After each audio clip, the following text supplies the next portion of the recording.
नमस्कार, स्वागतम, hello and welcome. आइए देखते हैं आज के top 5 static and dynamic MCQs.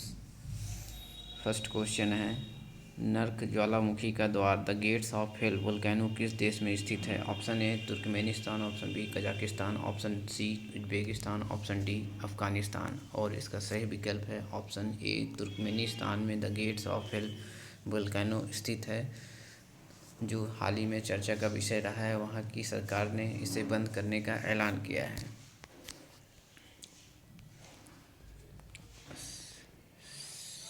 Second प्रश्न, सेकंड क्वेश्चन, कौन सा विकल्प केंद्रीय प्रत्यक्ष कर बोर्ड सीबीडीटी के लिए गलत बयान को दर्शाता है? पहला, यह केंद्रीय राजस्व बोर्ड अधिनियम 1963 central board of revenue act 1963 के तहत एक स्टैट्यूटरी वैधानिक निकाय है।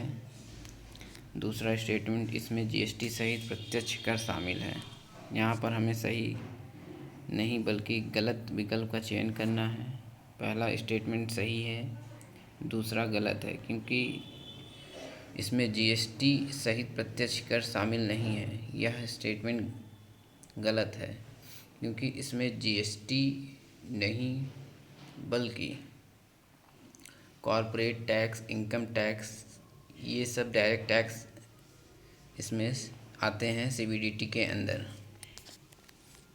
जीएसटी जो कि एक इनडायरेक्ट टैक्स है, इसलिए सेकंड विकल्प गलत है। और यहाँ पर गलत बयान को दर्शाना है या गलत विकल्प को चिन्हित करना है, ऑप्शन सी सही है। केवल द्वितीय या सेकंड विकल्प गलत है, ऑप्शन सी इज़ करेक्ट। बढ़ते हैं अपने तीसरे प्रश्न की ओर। निम्नलिखित कथनों पर विचार करें जो भारत के विधि आयोग के संबंध में सही विकल्प को दर्शाते हैं। फर्स्ट स्टेटमेंट, भारत का विधि आयोग the law commission of India Bharat सरकार और भारतीय संविधान का एक प्रहरी है जो कई मौजूदा और आगामी कानूनों में विसंगतियों और कमियों को सामने लाता है और सरकार को उपाय सुझाता है।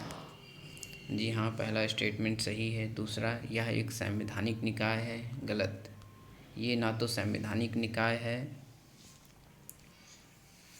ना ही वैधानिक निकाय है, बल्कि यह एक एग्जीक्यूटिव ऑर्डर के द्वारा पास किया जाता है सरकार द्वारा।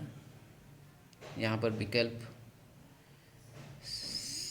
फर्स्ट स्टेटमेंट सही है तो ऑप्शन ए करेक्ट होगा। केवल एक विकल्प सही है, ऑप्शन ए इज़ करेक्ट। बढ़ते हैं चौथा प्रश्न की ओर।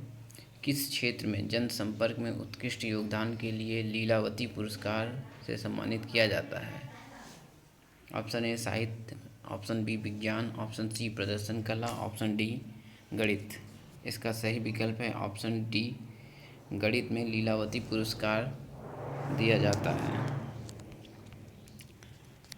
पांचवा प्रश्न, उत्कल संतान, जाति इतिहास, जननीरा उक्ति जैसी कुछ महत्वपूर्ण कविताओं को लिखने वाले सही लेखक का चयन करें। Option A Bankim Chandra Chatterjee, option B Madhusudan Das, option C BC Roy, option D Subramaniam Bharti.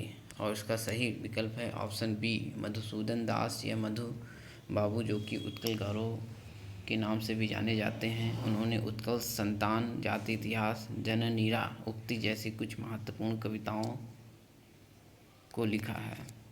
Thanks to all viewers and subscriber of our last mile approach. Please like, share, subscribe and support our initiative.